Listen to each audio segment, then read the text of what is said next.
Well, good morning. I hope your Sunday is going well. The Upper Peninsula is a special place with a rich history, and now there's a new book that shares a lot of information about our interesting past. We'll find more about that starting right now. From TV6, this is The Ryan Report. Now, here's your host, Don Ryan.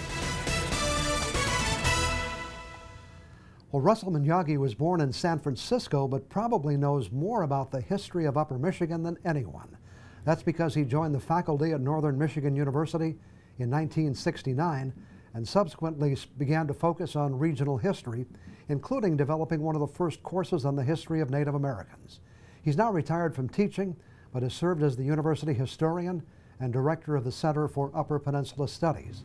He's also written extensively, including 2 new books: The Upper Peninsula of Michigan, A History, and another one called Prohibition in Upper Michigan. These 2 new publications will be the subject of our conversation this morning. Professor Mann, welcome back to the Ryan Report. Well, thank you. Good to have you with us.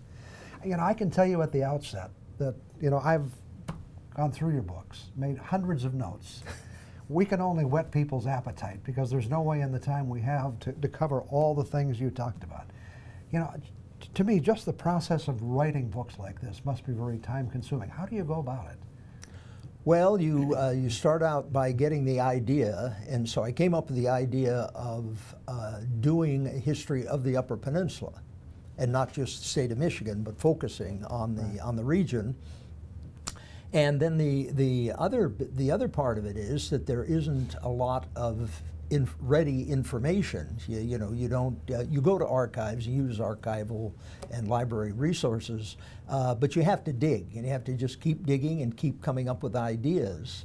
And the focus for the history was that when I came, and I was an outsider, as you pointed out, I came as an outsider, and I found that Yoopers, though at that time they weren't called Yoopers, but local people were always complaining that they had been ignored, their history had been ignored and so on.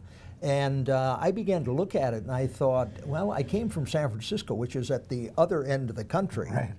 And to get there, in the old days, took you about a week on the train, and here people in the Upper Peninsula had an overnight trip to Chicago, the second largest city in the country at the time. So they were relatively close to populated areas.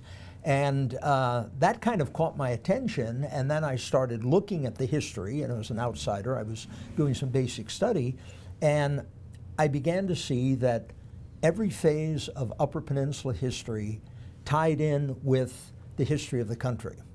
Okay. So when you talked about Native Americans, there was a whole history of Native Americans and their interaction with the colonials, with the Americans, treaties. Then you get into the fur trade, you get into iron and copper and so on, which was the basis of American industrialization, which made us a world power and so on. And it all came from the mines in the Upper Peninsula. Well, let's talk a little bit about that history. And as I say, we can only just skim the surface, but a lot of people, when they look at the history of the UP, think it began in the 1800s. But really, how far back does it go with Native Americans that we can record? Well, Native Americans, if you go back to the copper Indians, you're going back thousands of years, and those people were mining copper and then processing it and trading it all around the United States. So you can find, if you find a copper artifact in Wyoming, it came from the Upper Peninsula, the Keweenaw Peninsula. Okay. And most of the early tribes were with the Anishinaabe group, is that accurate? Yes, it would have been the Anishinaabe, which would be the Odawa, the Potawatomi, and then the dominant group today, the Ojibwe or the Chippewa. Right. And you say those 2 terms are really similar. Right. It was just the way the French pronounced it and the way the English pronounced it. And if you actually go through, sound off the word, you can see there's a similarity between the 2. At that time, there was still rivalry between tribes, and I think the Iroquois were the the enemy, I guess you could call it at that point? Oh, they were. And the Iroquois were in western New York State. They wanted to dominate the fur trade, and then you had these other groups like the Huron and the Odawa that had been contacted by the French, and the French had made treaties with them and were not going to break the treaty. And so that caused the tension, and then the Iroquois then basically either killed, enslaved, or chased the Odawa and the Potawatomi and the Hurons then west into the Upper Peninsula. There's just a lot of history there we don't have time to cover. Right, but right. there's a lot that went on. Yeah. And you point out that the French were the first non-Native Americans to see the Upper Peninsula, right? Correct. Okay. Correct. And Champlain was at one point you describe as the father of the early UP? Right. He's considered the father of Canada, French Canada, and so on. But at that time, you have to ignore the present international boundary. And at that time, the Upper Peninsula was part of New France or Canada. Right. The names like Brulé and Nicolet were famous back then. What's interesting is they were actually looking for a route to Asia, weren't they? The original reason for coming in here was the route to Asia and dominate that route and dominate the trade. And then when they didn't find it, they kept going west. They got into Lake Superior, and they got to the end of Lake Superior, and there was land. There was no route to the Pacific. Then they turned to the next financially important item, the furs, the beaver furs, and so on. Okay, we'll talk about that when we come back in just a minute. Back with more on the Ryan Report after we take this break.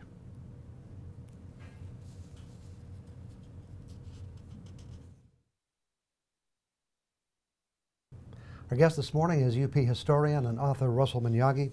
We talked about the fur trade a moment ago. We started and introduced the subject. You know, there are some people who think that the economy of the area began with iron and copper, but it really began with the fur trade, didn't it? That was the initial economic stimulus to bring people in here, and then it tied the Native Americans into a global market. And so all of a sudden, the Upper Peninsula, especially the Straits of Mackinac, were the focal point for the fur trade. Later on, you mentioned the Iroquois Indians and the Dutch and the English out of New York, Albany, New York, were all looking to the Upper Peninsula as an area that they wanted to get control of. So from the very beginning, it was, people think, well, it's in the middle of the wilderness. Well, it might have been, but it was also an important economic resource. And I think some people envision, the Native Americans trading a few pelts for beads or something, but this is, as you point out, huge. This was actually, these furs wound up in Europe primarily, I believe. Right, right. And there were literally millions of dollars worth of furs shipped through Mackinac and then on to Montreal and then on to France. So we're talking about, a major enterprise. It wasn't one or two pelts that some Indian brought in and the French Canadian took out. Right. But it was, as I said, millions of dollars worth of furs. And we say at one point the UP became part of the empire of King Louis the XIV, but the French had their involvement here, and the British as well. One of the things you point out is the efforts by, starting with the French, to assimilate Native Americans into their way of life was not a good thing for the Native Americans. No, it's going to, and on the surface it looks like it's, and the French are always perceived as being very pro-Native American, but when you get into the cultural change that takes place, they were basically removing native culture, unbeknownst to everybody. But for instance, the Native Americans were into a woodlands culture. In comes the fur trade. The Indians are then trading for ceramic plates. Within a generation or two, no one knew how to make wooden plates anymore. Okay. So they lost their traditional culture. Okay. Let's move ahead. Three names that I think are pretty prominent in history for those who follow the copper and iron trade: Henry Schoolcraft, Douglas Houghton, and William A. Burt.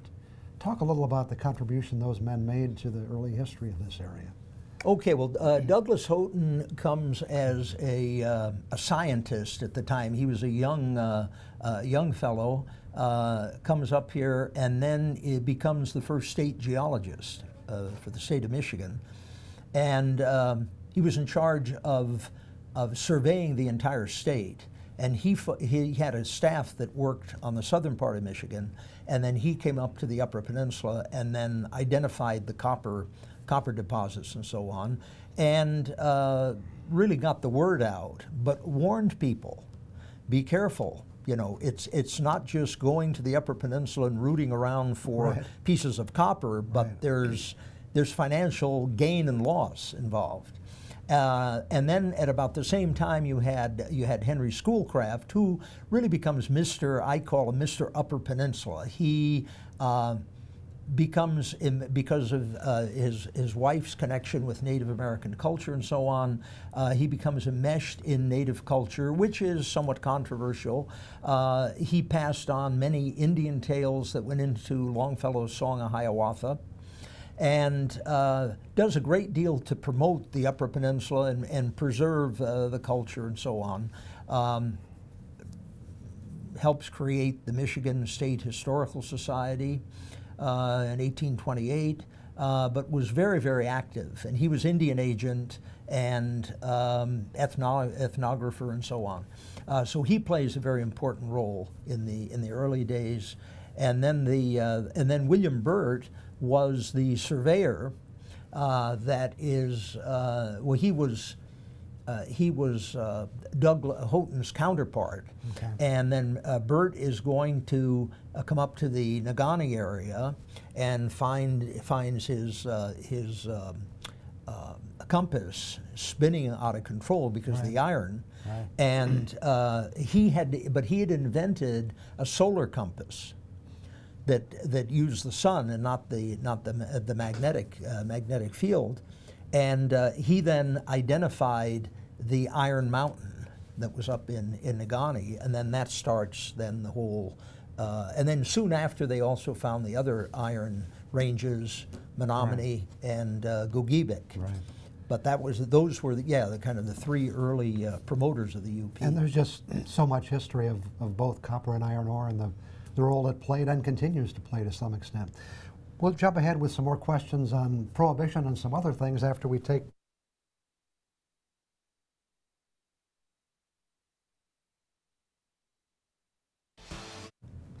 Again, we're talking with Russell Nanaki about a couple of books he's written on the history of the UP and on Prohibition. Before we jump into Prohibition, just a couple of things about people, because I'm kind of interested. My ancestors kind of came from Cornwall and from Ireland, and they had a big impact at one point and were kind of competitive in the early days of the Upper Peninsula.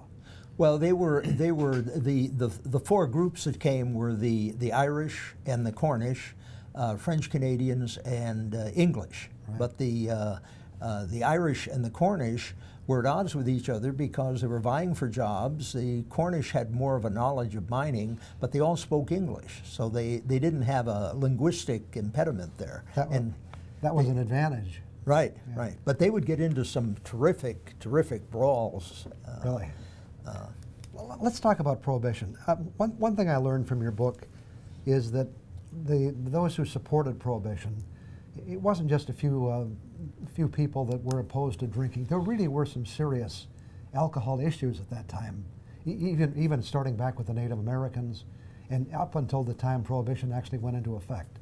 So there was perhaps a reason for it. Whether or not it was the right answer is a different question. Well, today we kind of focus on kind of a more, we have more of a scientific focus, and we call it alcoholism, and seeing it as a problem. Back then they just talked about, well, the person's drunk, they had a little too much to drink and so on. And but it was actually terrible. Some of the descriptions of plying the Native Americans with liquor and then seeing the results. And some of these people, the French and the English, would kind of give them a barrel of liquor and then clear out. And then you had very violent repercussions. And then when the Americans came and all of the people there was just kind of a widespread use of alcohol or misuse of alcohol. Even it's sort of interesting, Father Barraga was against liquor and so on, and would have people take a pledge, and he dreaded the 4th of July.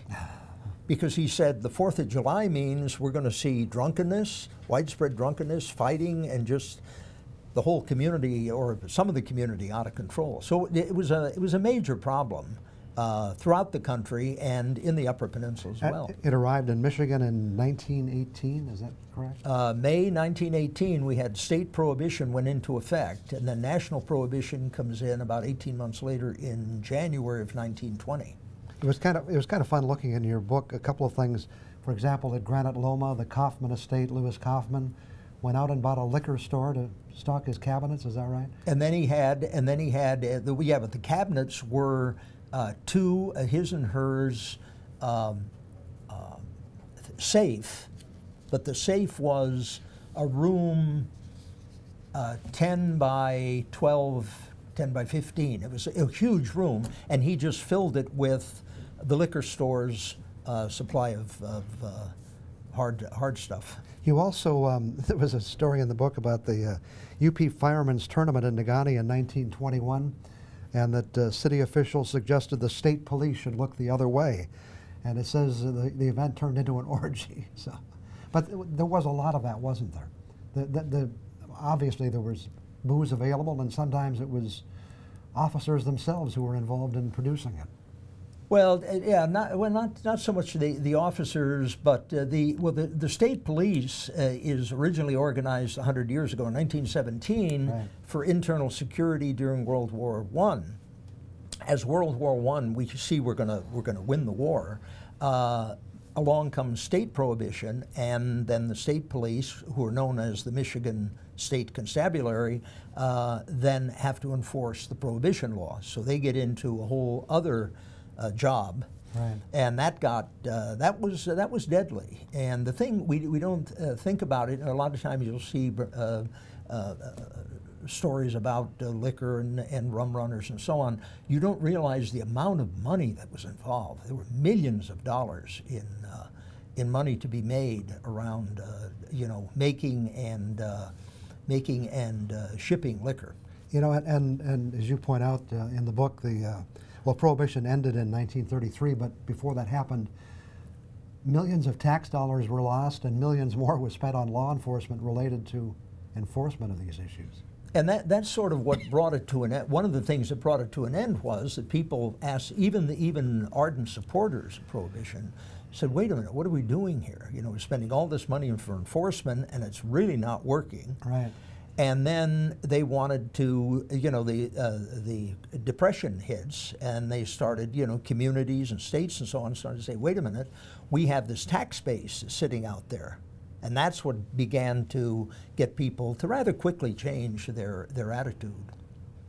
We have only 30 seconds left, but one story you told in the book is 3 Ishpeming bar owners after Prohibition who opened their bars who were grateful, and what did they call those bars? Well, you had the Congress, which is still in business today, the Roosevelt, and the Senate. Right.